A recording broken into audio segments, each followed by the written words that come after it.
అటువంటి వీరమైన నాయకులే కాకుండా వీర వనితలు కూడా చాలా మంది ఉన్నారు. లేడీస్ చాలా మంది ఉన్నారు. ఎందుకంటే ఝాన్సీ లక్ష్మీబాయి, భానుప్రియ, రాణి రుద్రమదేవి, జయశాంతి, కవిత మొల్ల, డిస్కోశాంతి,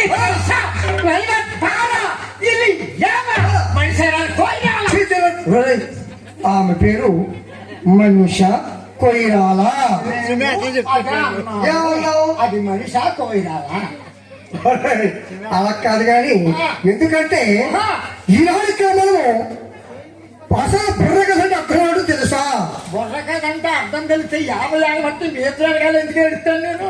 బుర్రకథ అంటే అర్థం ఏమిటంటే మన బుర్రలో ఉన్న గుప్పెడి మెదడుకి పదును పెట్టి ఈ తలకాయలో ఉండే పెద్ద మెదడు పక్క చిన్న మెదడుకి బాగా పదులెత్తి హృదయాలు రంజింపజేసి హృదయాలు కదిలింపజేసి ఆంధ్రదేశంలోని అన్ని జానపద కళకు తలమానికమైన కళాఖండమే ఈ యొక్క బుర్ర కథ. ఆంధ్రదేశంలోని అన్ని జానపద కళలకు తలమానికమైన కళాఖండమే యొక్క బుర్ర కథ. అంటే రైతుకి తలపాగా ఎటువంటిదో, రాజకీయ నాయకుడి పదవి ఎటువంటిదో, క్షత్రియులకు పట్టు ఎటువంటిదో అటువంటి జానపద కళ ఈ బుర్ర కథ. అటువంటి బుర్ర కథను